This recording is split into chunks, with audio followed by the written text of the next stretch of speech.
नमस्कार। आज हम एक ऐसे नायक की बात करने वाले हैं जो सिर्फ पुरानी कथाओं का हिस्सा नहीं है, बल्कि आज के विज्ञान को भी हैरान कर रहे हैं। एक ऐसी हस्ती जिनकी शक्ति सिर्फ महाकाव्यों में ही नहीं, बल्कि साइंटिफिक स्टडीज में भी नजर आती है। चलिए इस दिलचस्प कहानी में और गहरा उतरते हैं। अब जरा इस नंबर पर गौर कीजिए, 10.62 mmHg। ये देखने में तो बस एक आंकड़ा लगता है ना? लेकिन ये कोई मामूली आंकड़ा नहीं है। ये एक वैज्ञानिक स्टडी में मापी गई सिस्टोलिक ब्लड प्रेशर में औसत कमी है। एक बड़ी खोज, लेकिन इसकी वजह वो तो और भी ज्यादा हैरान करने वाली है।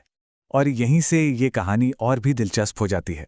सवाल ये उठता है कि 16वीं सदी का एक भजन, मतलब एक पुराना स्तोत्र, किसी के शरीर पर इतना गहरा, इतना मापने लायक असर कैसे डाल सकता है। यही वो पहेली है जिसे हम आज सुलझाने वाले हैं। तो चलिए सबसे पहले देखते हैं कि विज्ञान इस कमाल की घटना के पीछे क्या कहता है, और ये समझने की कोशिश करते हैं कि आखिर आस्था और सेहत का ये कनेक्शन है क्या। बात है 2014 की। एक स्टडी की गई जिसमें कुछ हेल्दी मेडिकल स्टूडेंट्स को सिर्फ 10 मिनट के लिए एक खास भजन सुनाया गया, और जो नतीजे सामने आए वो सच में चौंकाने वाले थे। सिस्टोलिक ब्लड प्रेशर में तो 10.62 mmHg की जबरदस्त कमी आई। पर सिर्फ इतना ही नहीं, डायस्टोलिक ब्लड प्रेशर और पल्स रेट में भी काफी गिरावट देखी गई। और देखिए, ये जो पी वैल्यू 0.001 से कम है ना, इसका सीधा सा मतलब है कि ये कोई महज इत्तेफाक नहीं था। ये इस प्राचीन प्रथा के असली वैज्ञानिक तौर पर साबित हुए स्वास्थ्य लाभों की तरफ इशारा करता है।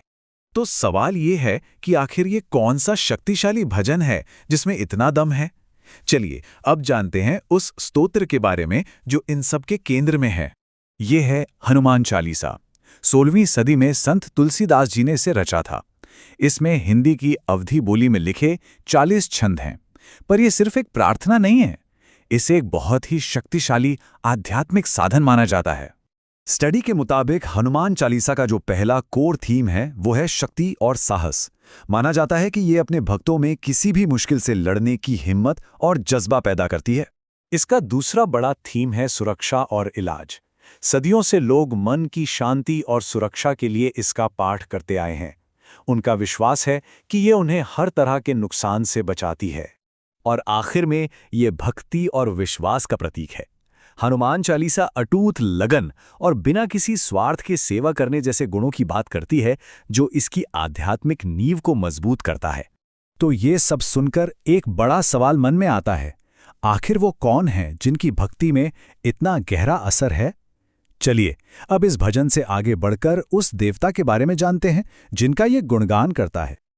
आइए अब सुनते हैं कहानी उस महानायक की जिनके कारनामे पीढ़ियों को प्रेरणा देते आए हैं, हनुमान। रामायण की कहानी में हनुमान का पहला जबरदस्त कारनामा था एक ही छलांग में पूरे विशाल समंदर को पार कर जाना। ये सिर्फ उनकी शारीरिक ताकत का प्रदर्शन नहीं था, बल्कि उनकी अटूट भक्ति का सबसे बड़ा सबूत था। और जब वो लंका पहुंचे तो उनकी पूंछ में आग लगा दी गई, पर उन्होंने इस अपमान को ही अपना हथियार बना लिया और अकेले ही रावण के पूरे शहर को जलाकर राख कर दिया। ये उनकी हाजिर जवाबी और कभी ना हारने वाली हिम्मत को दिखाता है। और शायद उनका सबसे मशहूर कारनामा जब लक्ष्मण जी युद्ध में घायल हो गए थे। हनुमान जी को जब सही जड़ी बूटी नहीं मिली तो वो पूरा का पूरा संजीवनी पर्वत ही उठा लाए। ये उनकी निस्वार्थ सेवा और बेहिसाब ताकत का सबसे बड़ा उदाहरण है।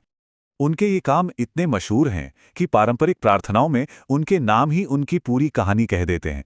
महावीराय मतलब महान वीर, सागरोत्तरायकाय यानी समंदर को पार करने वाले, और संजीवनी नगार्त्रे मतलब संजीवनी पर्वत को उठाने वाले। हर नाम उनकी शक्ति और करुणा के एक अलग पहलू को बताता है। लेकिन हनुमान की कहानी रामायण से भी कहीं कहीं ज्यादा पुरानी है। चलिए उनकी जड़ों को इतिहास में और भी गहरा खोदते हैं। ये सुनकर शायद बहुत से लोगों को हैरानी होगी कि हनुमान के किरदार की जड़ें सबसे पुराने वैदिक ग्रंथ ऋग्वेद में मिलती हैं, जो रामायण लिखे जाने से भी सदियों पुराना है। ऋग्वेद में वृषाकपि नाम के एक बहुत ही शक्तिशाली देवता का जिक्र आता है, एक प्रकृति देवता जिन्होंने इंद्र तक को चुनौती दे डाली थी। वक्त के साथ यही वृषाकपि का किरदार विकसित हुआ और रामायण के हनुमान के रूप में सामने आया। भक्ति, सेवा और धर्म का सबसे बड़ा प्रतीक। सोचिए, एक लड़ाकू प्रकृति देवता से एक भक्तिमय नायक तक का ये सफर कितना अद्भुत है। तो इन सब बातों का आज के दौर में क्या मतलब है? चलिए इन सभी धागों को जोड़ते हैं और समझते हैं कि हनुमान आज भी इतने प्रासंगिक क्यों हैं। हनुमान के ये सदियों पुराने गुण आज मॉडर्न लीडरशिप के लिए एक जबरदस्त मॉडल बन सकते हैं।